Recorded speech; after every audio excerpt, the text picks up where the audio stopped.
Welcome back to the Alec Lewis Show. I'm your host, Alec Lewis. This is episode 137, recording on Tuesday, December 23rd. Merry Christmas to you all, and we are back here at the TCO Performance Center with some unfortunate Vikings news in a season full of a lot of it. Going to take a bunch of you guys' questions today. Ask for those on Twitter, where you can follow me at Alec_Lewis. This show, which we do 2 times a week, every week, in season and out of season, is presented by First Resource Bank. It is a member FDIC bank in the Minneapolis area, run by a bunch of guys who are probably not too ecstatic about the news. And Tim Siegley, Aaron Siegley, Charlie Anderson, really good people, care about the community. You can check everything you need to know about First Resource Bank in the description below. If you're watching on YouTube, please hit that subscribe button. It's easy. It helps us out. And then if you're listening on Apple or Spotify or iHeart, you can rate and review and follow and that stuff we appreciate as well. The news, J.J. McCarthy, the Vikings quarterback, 22-year-old, drafted number 10 in the 2024 draft.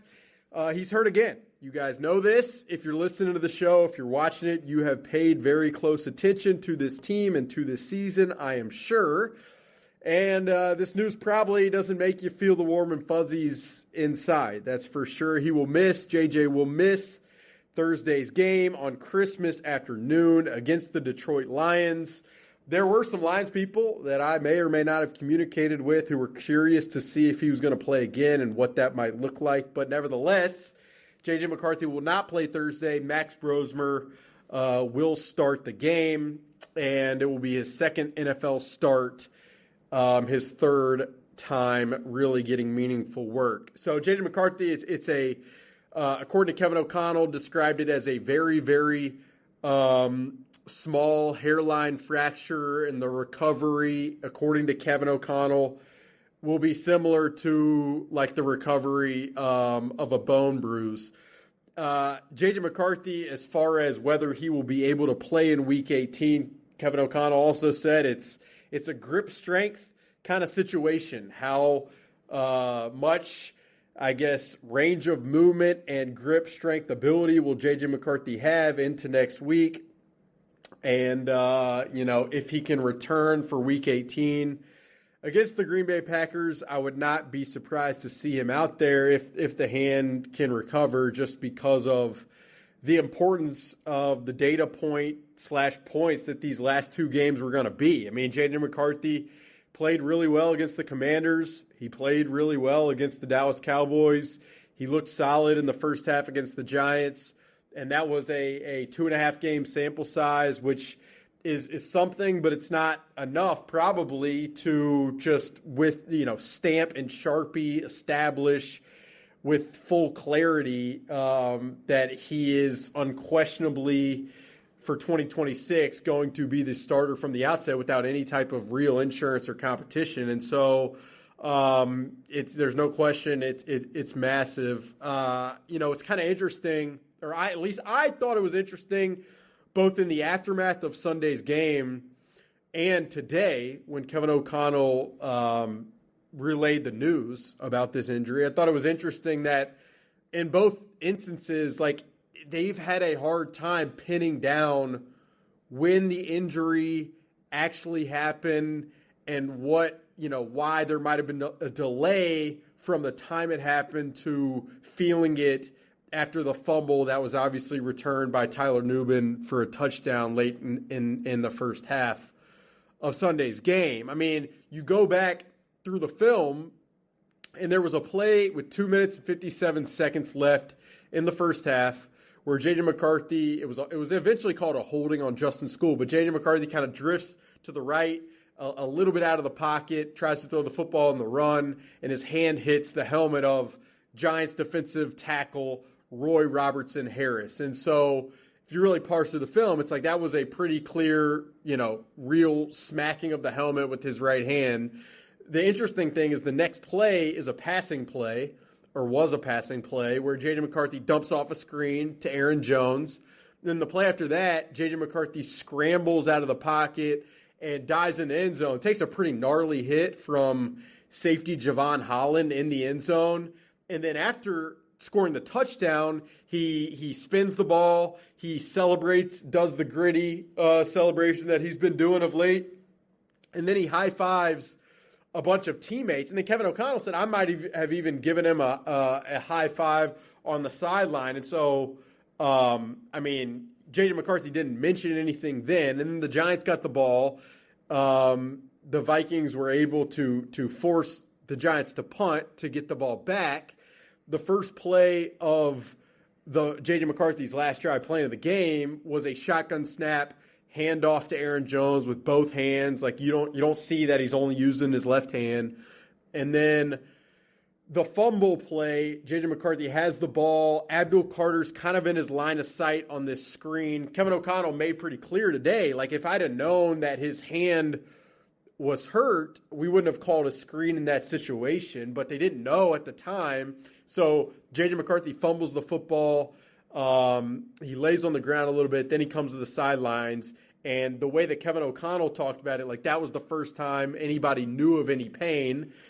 You would imagine that from there, J.J. McCarthy relays it to Kevin / the trainers, and that's when the camera caught the trainer, Connor Wicker, the associate head athletic trainer, checking J.J.'s hand.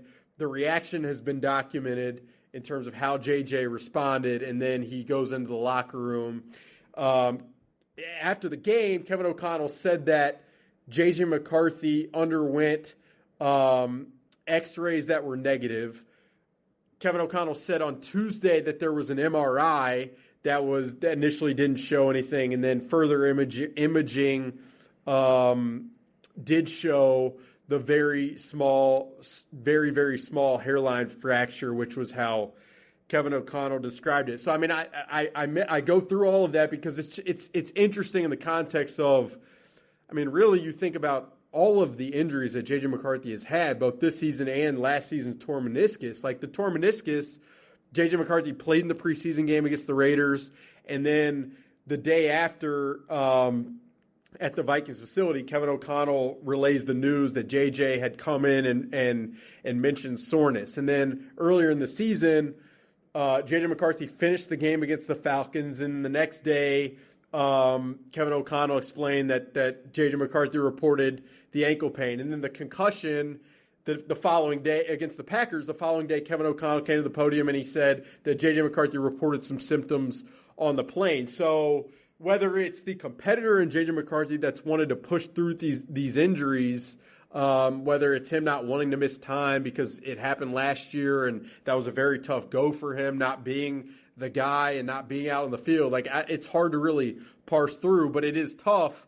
Obviously, like as a play caller, I mean, there's no question when you're trying to call certain plays and you're not aware that, the player may be affected by something physically that wouldn't allow them to execute the play. So it's just been like the fact that all of the injuries, you can kind of like, there's not this clear line of, demarcation of player limps off the field and doesn't like it's interesting in that regard. There's no question about it. I mean, as far as week 18, I mean, Kevin O'Connell didn't speculate. I don't want to speculate at all. Kevin O'Connell described it very, very, very small hairline fracture. If that's the case, if it is a hairline fracture, I mean, a return in a week's time feels, lofty. But if the recovery is similar to a bone bruise, I mean, guys can sometimes push through. The fact is the throwing hand definitely affects things. And if that's it for J.J. McCarthy in this season, I mean, he played 8.5 games, essentially less than half the season. The numbers, 57% completion percentage. That's 33rd among 33 qualified quarterbacks on True Media.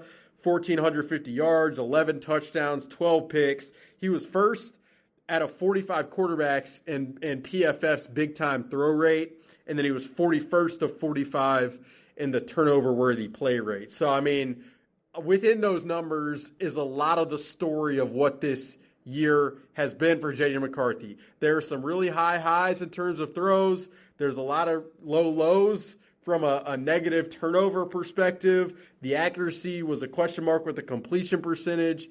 There's a lot of dynamics at play beyond just J.J. McCarthy's performance. I mean, yes, the drops have existed. Yes, the offensive line has had at least 17 different combinations. It's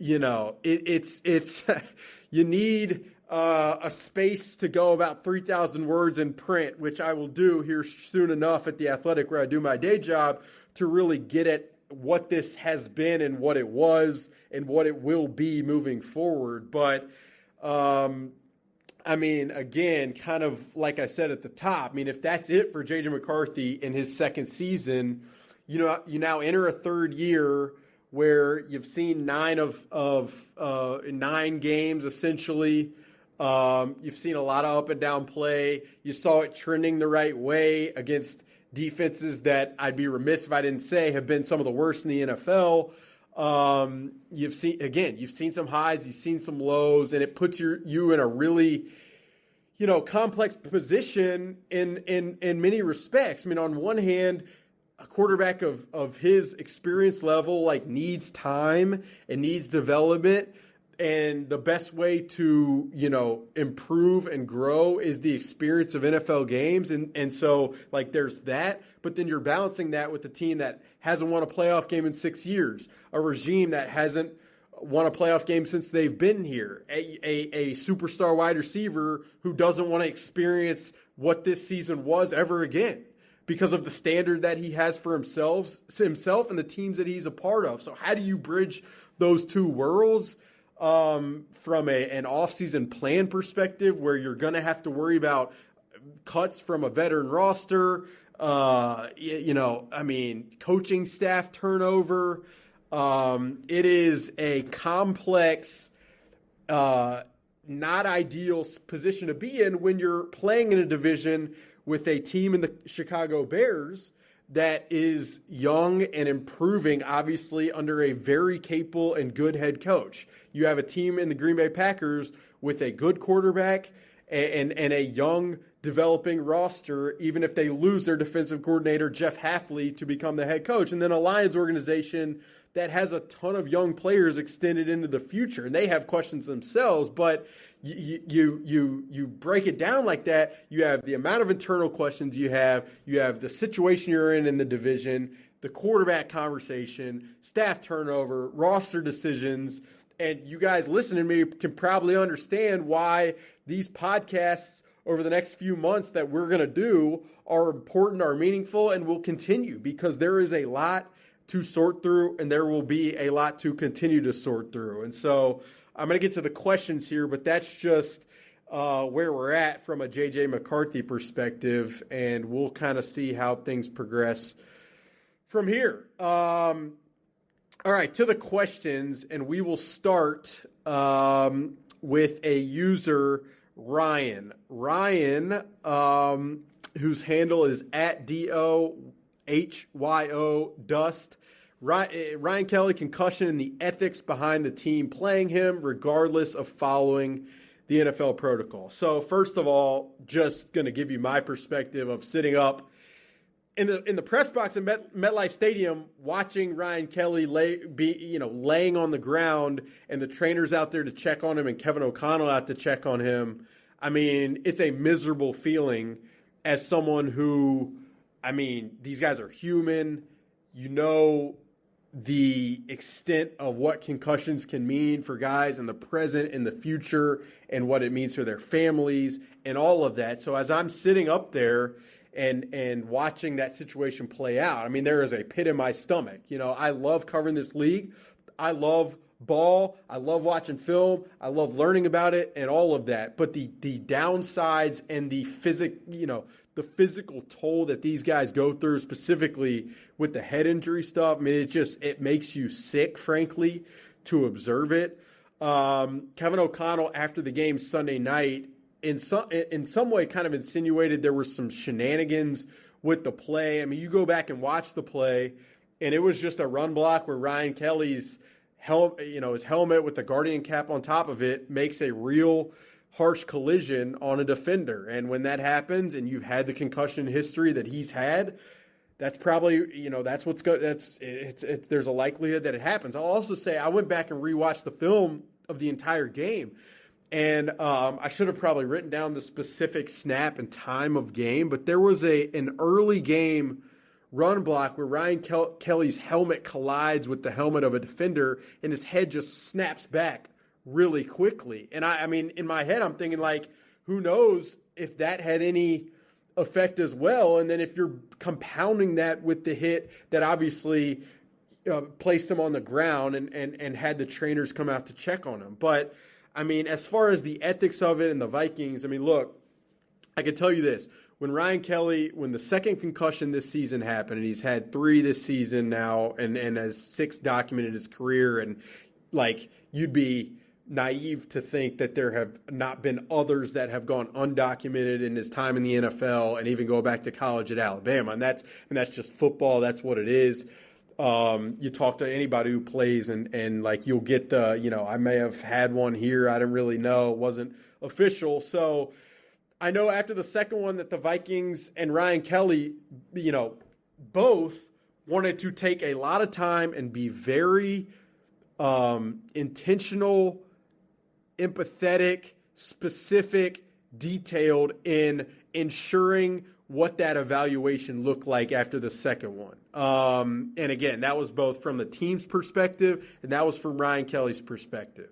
And the Vikings also wanted to take extra time with that to be, 150% sure that he was over the second concussion. Now, if you guys are listening to this, like, they shouldn't have him put back on the field. I mean, the Ryan Kelly definitely, like, he loves the game. He wanted to play. And so you battle this, like, you're trying to do right by the player, is doing right by them, letting to do the thing they love when they finally recover, or is it, keeping them out? You're riding a really fine line, kind of with that situation. And the Vikings, again, tried to be extra precautionary in terms of how long, they wanted to go without Ryan Kelly returning. But I say all of that, and the clear and obvious and factual aspect of it is there was an incredibly high likelihood that in Ryan Kelly returning, even wearing the guarding cap, the probability that he suffered another concussion was astronomical. And so, it's hard to square all of it. And so that's why I understand the question. And what I would say, just to end it, is like, I hope more than anything that Ryan Kelly, is okay in the short term and the long term, and you feel for him, you feel for the family, you feel for, a lot of people. But it's also like I'm not going to overlook / wash away the harsh, cold reality of the costs of playing this sport that we all root for and love and that I get paid to write about. Like, there are serious physical downsides to this game that is the entertainment for a lot of us. And it's every one of these with Ryan Kelly has been kind of a harsh reminder of that. Next question comes from Cade Delisle. Cade asks, young guys that could step up. And I'm assuming that Cade is referring to, like, the future.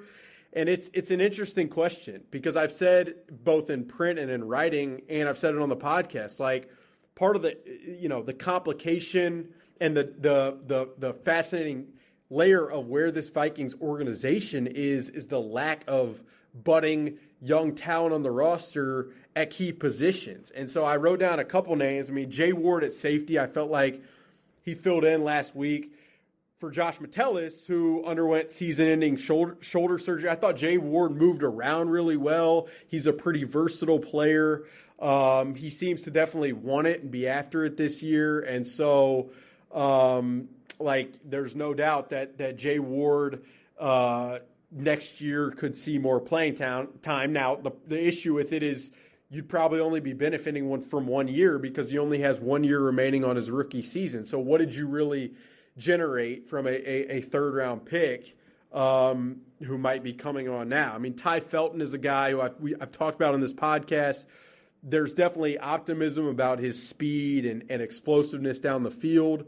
For him, it's just going to be about proving, from a catch perspective, from a route running perspective, that he can be consistent. But if Jalen Naylor gets paid like it seems like he's going to by another team in free agency, would definitely present the opportunity for Ty Felton next season.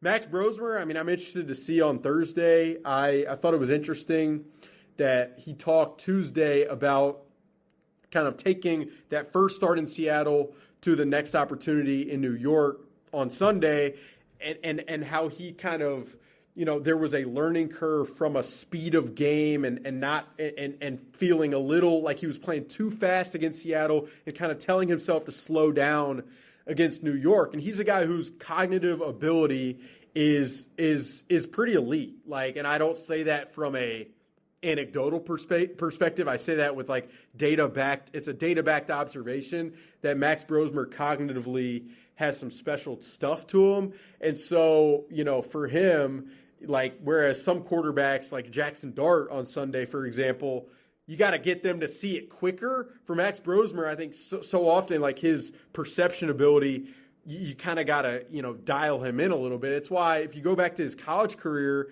and his transition to Minnesota, Max Brosmer in that first week against North Carolina in that college season was pretty brutal. And then it took him some time to kind of acclimate to game speed. Now, I'm not saying, Max is going to go on and be this or that, but I do think he is better than what the Seattle game was. And I'll be curious to see what it looks like against Detroit on Thursday. A couple other guys.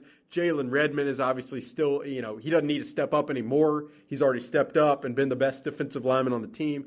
Levi Drake Rodriguez, I feel like, has definitely grown and progressed, so he'd be a guy. But, the cupboard from that standpoint, it's pretty, it's pretty tough. Running back, there's not really a guy coming down the pipe. Tight end, there's not really a guy coming down the pipe. Offensive line, Michael Juergens, great dude, but from a production standpoint, it's lacked a little bit. Maybe like a Joe Huber, Walter Rouse, hasn't gotten much opportunity. I don't expect him to unless there's an injury situation. Cornerback, Dwight McGlothern is flash in training camp, but has never really gotten the opportunity. Linebacker, it feels like Ivan Pace is kind of, both because Eric Wilson has come on and because Ivan Pace has kind of fallen out of favor.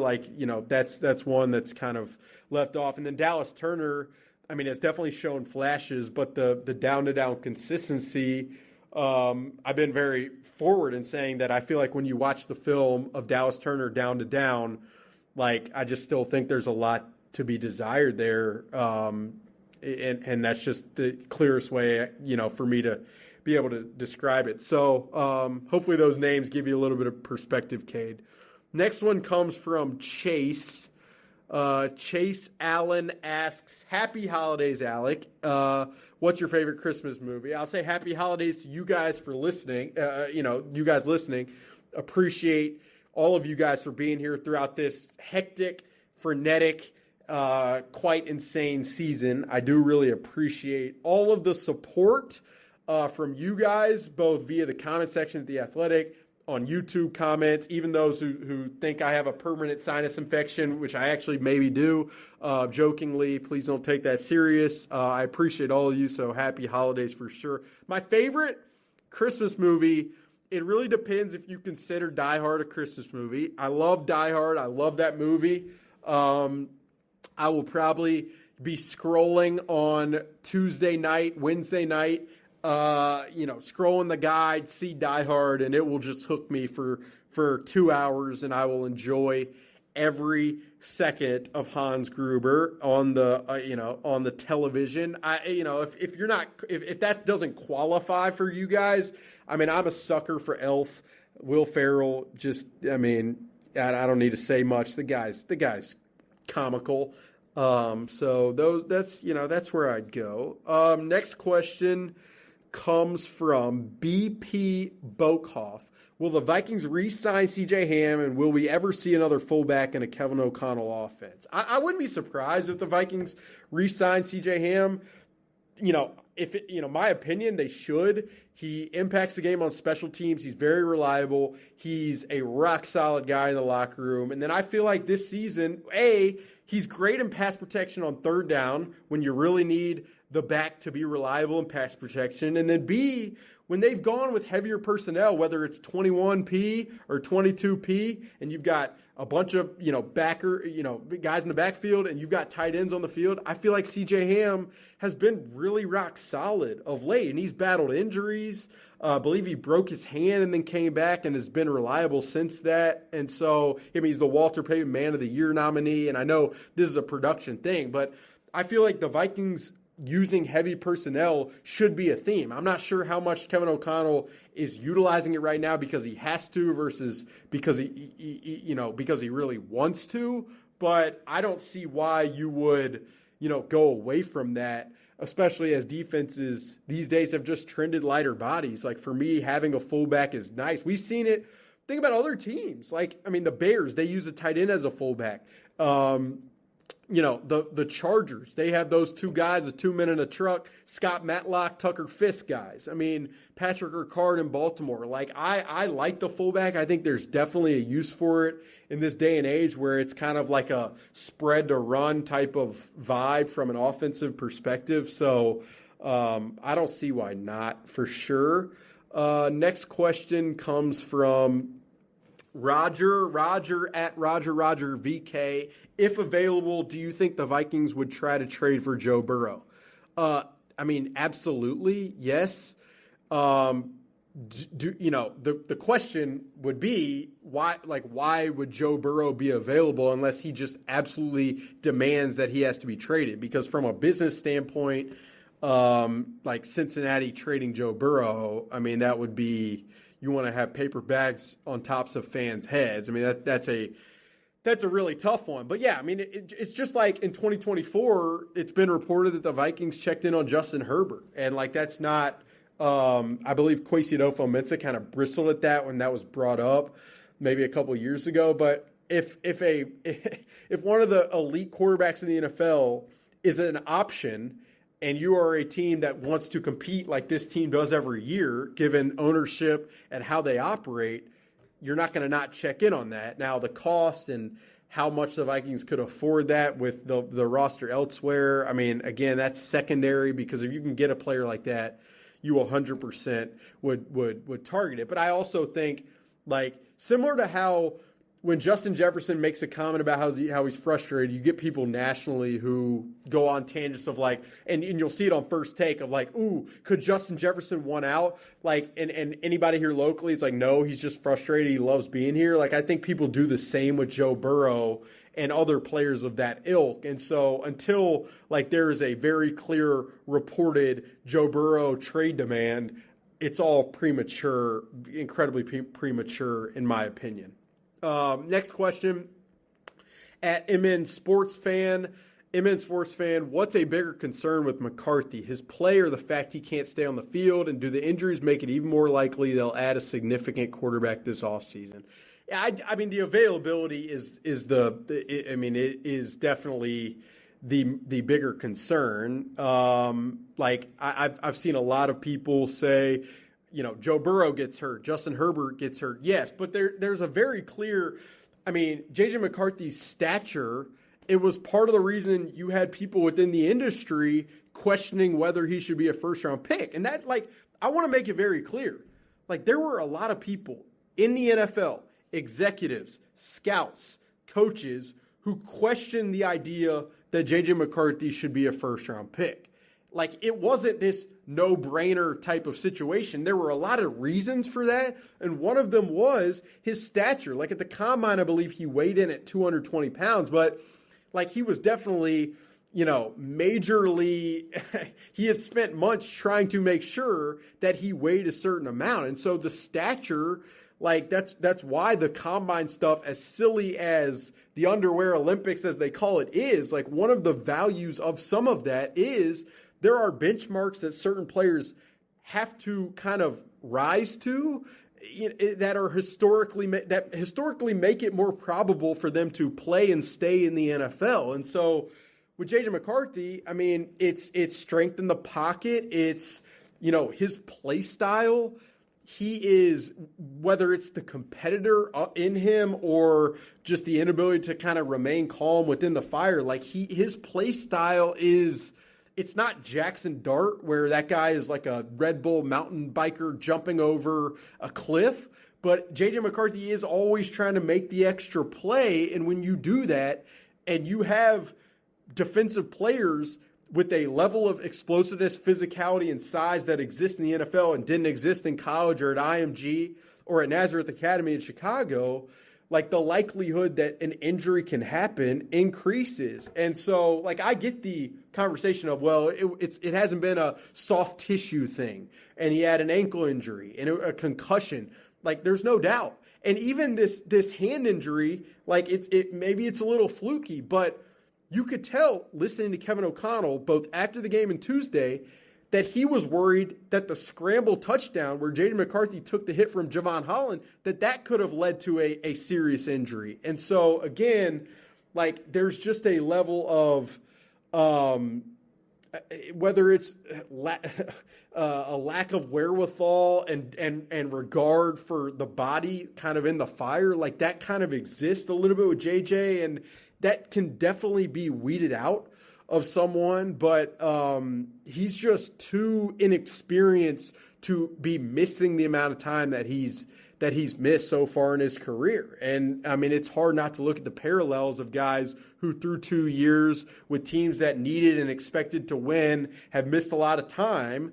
Like, those teams have, given serious thought and resources to and time and reps to other quarterbacks to ensure that their team is in the best spot. And so, to the last part of the question, like, yeah, I fully expect this offseason the Vikings to be very sharp, intentional, and aggressive about ensuring that their quarterback room gets to a certain, rises to a certain level. So that's how I'd answer that question. All right, the next one comes from Eric W. Can someone explain to me the JJ throws too hard narrative? Eric mentions all of the pass catchers that JJ McCarthy throws to at Michigan. Then he asked, but I'm supposed to believe they're too hard to catch for Justin Jefferson and Jordan Addison. I mean, this one's interesting. The way I've kind of described it, first, let me just say, like, there have been too many drops from a receiving core that was expected to be perhaps the best in the NFL. So we'll just start there. Like, that is the baseline of it. But if you mean to tell me that J.J. McCarthy's velocity and the trajectory of his passes doesn't maybe contribute to some of the, like, the lack of timing consistency, like, it's just hard for me to believe that all of a sudden these guys have lost their, anticipatory and strength at the catch point ability that they've all displayed for a long time. Here's how I would describe J.J. McCarthy as a thrower. Like, if I'm standing across from you within the room, okay, we're sitting in the living room and we both stand up and I've got my keys and I just toss them to you, but like in a straight line, it's going to be pretty hard to catch. You're going to have to adjust and catch it on a weird angle. Whereas if I put air like under my keys and loop them over to you, you have a better surface area of being able to catch the ball kind of like in the palm of your hand. And that's oftentimes how it feels watching J.J. McCarthy throw the football. In another analogy kind of form, like baseball pitchers, some of them, they throw their fastball with a trajectory that is almost a flat line, where it almost, from the hitter perspective, it almost views like, you almost perceive it like the ball is rising because the ball is traveling on such a straight line. And there are times where when J.J. McCarthy throws the football, like, I kind of feel that way, where it's like, it's just such a flat plane that you almost have to, like, it's a direct line to your hands. Again, this is not to make excuses for receivers who get paid a lot of money and were drafted very high to be able to make these types of catches. But if you just shoo it away, like, part of me believes you're missing some of the dynamic of one of the aspects of J.J. McCarthy that the Vikings knew, even in evaluating him, needed to be improved from a touch perspective, from an art perspective, from a throttling the ball down perspective. I can tell you convincingly, I have had many conversations this year with people who work 2 floors above where I'm sitting right now about the touch and how, it has been, it's very, hit or miss with the way he kind of operates. And so, that's what I wanted to say. And then as far as the question, Eric, and you mentioned all the Michigan receivers, you go through the film of I'm painting with a very broad brush. And I kind of don't like this from my standpoint because I like specifics. I don't, I'm trying to be as objective as possible. But I, early this season, went back and watched a ton of Michigan film. There were a ton of, their accuracy misses. There were, amazing catches by Colston Loveland, who I think is a really, really good player and pass catcher. And so, and there were times where, you also have to look at the sample size of how often did he throw, what was the drop count. And I should probably do a lot of that stuff and bring it to you, and probably will as this season comes to a close. But the trajectory aspect of J.J. McCarthy as a thrower, you have to talk about. And again, folks listening to this on Spotify or Apple or watching on YouTube or listening on iHeart, there's no doubt in my mind that I will get this is your narrative. This is the narrative you're crafting. And I would just, I can't, shoo that away. It's going to be what it is. But I'm just trying to be as objective and clear-minded about it as possible. And it's the only way I kind of know how to go about the job, because then I don't feel at the end of the day like I'm leaving anything kind of on the bone. And hopefully for you guys, then it gives you the best perspective of, maybe why things have looked the way they've looked. Next question from James Williamson: is Flo leaving? He's talking about Brian Flores, the defensive coordinator. I mean, that would add just another crazy layer to just, all that's going to need to be sorted through this offseason. But, it's been reported that Brian Flores is in the final year of his deal as a defensive coordinator in terms of what he's done. Just an incredible job for multiple seasons now. This is 3rd year with the Vikings. Incredible job with calling plays and getting this unit to play with an identity. And even though this year they played a lot of games trailing, they haven't been amazing at all times, stopping the run. Even on Sunday, they give up a few early runs. And if you really parse through the tape, what they did was they're like, fine, we're going to put 4 defensive linemen on the field, and you're going to have to run it against a 6-man front. And they had Tyrion Ingram-Dawkins, Levi Drake Rodriguez, Jonathan Allen, and Jalen Redmond out there. And so, the ability to adapt in game, you cannot take all of that stuff for granted. But again, look, Brian Flores, we'll see what happens. There's no question from what he's been able to do as a coordinator of this defense on the field that it's been he's done a great job. So we'll see what happens for sure. Let's see if there's anything else. We got a couple hockey questions in here, and I'll just say really looking forward to watching, Wild Preds after I do some Christmas shopping here on this Tuesday afternoon. Last one, we'll end here. Rock NHL, this may be too personal, but how long does your contract as the Vikings writer go for? Then he or she gives a compliment that I don't need to read out loud to make myself feel better. But, when you're a sports writer, sometimes you can have contracts. What I would say to that is I love being here. I love this fan base and this community and how much they care about their teams. It's something I've said many times. I didn't know when I moved up here that it was like this and that people were as invested as they are about their teams. And it's been one of the coolest aspects of this job. And even in a season like this, where it's long it's a long year. It makes you guys make it fun. So I don't have any interest in anything other than following this thing to see where it goes. There's some side projects in the bigger picture work-wise and otherwise that I can't wait to get at. Got a lot of visions and dreams and priorities and stuff, so we'll get to that. But appreciate the question. I'm looking forward to when I can study the cornerback, safety, running back tape of this upcoming draft. I mean, we're like a few weeks from me hitting that huddle film and diving right in on a daily basis. So looking forward to that, and we will bring that stuff and my evaluations directly to you guys via the Alec Lewis Show. Thank you for being here. If you got all the way here, watch on YouTube, hit the subscribe button. If you're listening on Apple or Spotify, you can rate and review. And we appreciate that stuff. The show is presented by First Resource Bank. It is sponsored by Unreal, the clothing brand that I am repping. I mean, I'm not wearing it right now. Why? Because all of it, after going to New York, is in my washing machine at my apartment over in the Northeast in the Minneapolis community. So, but Unreal, please go check them out. Locally owned and operated clothing brand that is as on their stuff with the times as it gets, and their information is in the description. Merry Christmas to all of you guys and happy holidays. Again, like I've said many times, grateful for you guys paying attention to the Alec Lewis Show all season and the stories at The Athletic, where there is one I'm very proud of for Wednesday and much more to come in the weeks ahead. Again, Merry Christmas, happy holidays.